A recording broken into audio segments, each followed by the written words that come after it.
Hit it, hit it.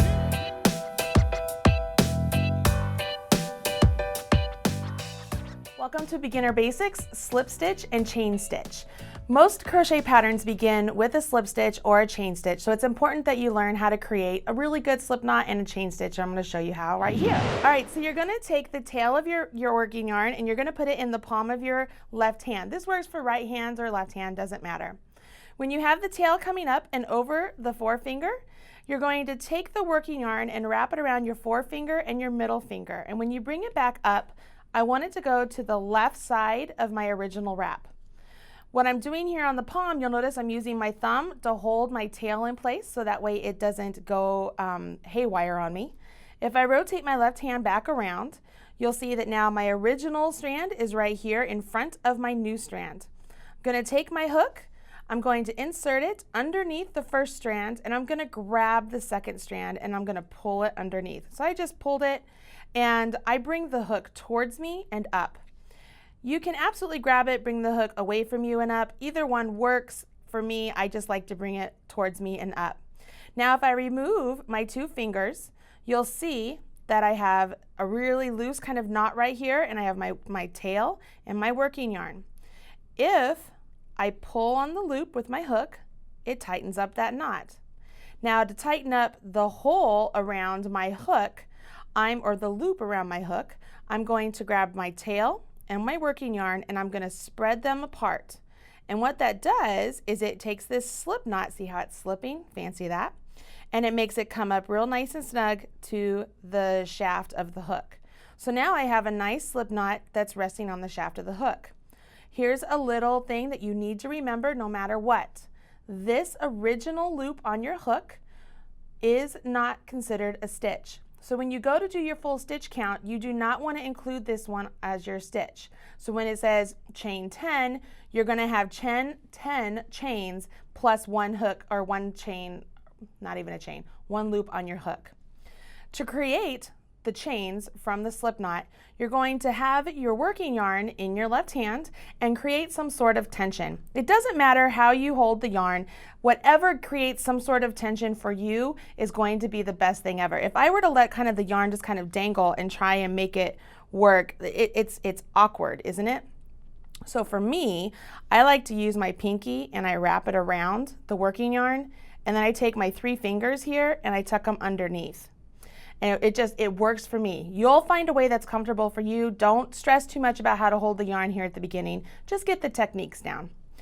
So as I'm holding this, you'll notice that all of a sudden I put my forefinger up and I have my thumb and my middle finger holding my slip knot. I'm getting some sort of stability, which is important because again, I don't want this moving around too much. I want to gain as much control as possible. We don't have control of many things in our life. Let's control our stitches a little bit, okay?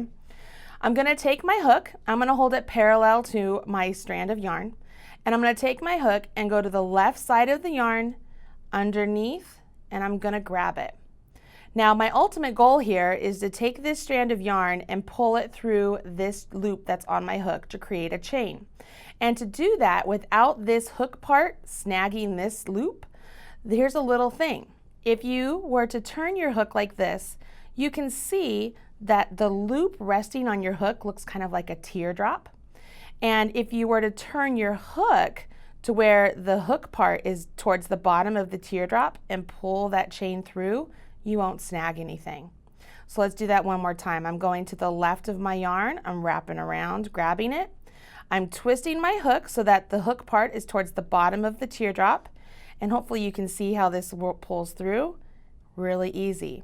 Now, do you notice how I'm not tightening up my stitches as I go? I want my chain stitch or whatever stitch you end up creating in the future to be the same size as the shaft of your hook. Your hook size is determined by the shaft size, and you want your chain or your stitch to also be determined by that. So do not complete a chain or complete a stitch and then wiggle your hook and wiggle the yarn to tighten up the stitches. That doesn't create a very good stitch, and you'll never be able to get into your chains for future stitches if you do that. So if I continue on here, I rotate to the left, grab and pull. You'll notice also as I complete a couple chains, I'm taking my thumb and middle finger, which were down here holding the slip knot, and I'm moving them up the chain. What this does is it holds my chain and gives me stability, and it creates a nice flat chain so it doesn't twist around on me. Nothing worse than trying to work into a twisted chain stitch because it just becomes all snaggled and the bottom piece of the bottom part of your work becomes unsightly. You want to make sure that this is going to be pretty. As I'm moving my thumb up, you can see that I'm putting the pad of my thumb on these nice V stitches that we're creating. So if I were to do a couple more chains here, I'm just pulling them through pretty easily. You can see I have these nice set of V's that go towards the top of the stitch. And if I were to rotate my stitch to the back, I'll let you guys see this, you see these bumps. They kind of look like purl bumps in knitting. I call them the butt of my stitch. I think that they are, you know, it's the butt of my stitch. This is the top, that's the butt. So I want the palm of my thumb, not the palm of my thumb, the pad of my thumb on this nice part here of the V's. And I will just continue creating chains until I have the stated number I need in my pattern. When it's all complete, you would carry on to the next level. I'm going to set this aside and pull in a completed chain stitch. So if this were just a chain stitch and you wanted to begin with this is great for kids, this is what you would end up with. It's just the nice V's are all created right here. I just did a finish off at the end, so you just have super simple little tails.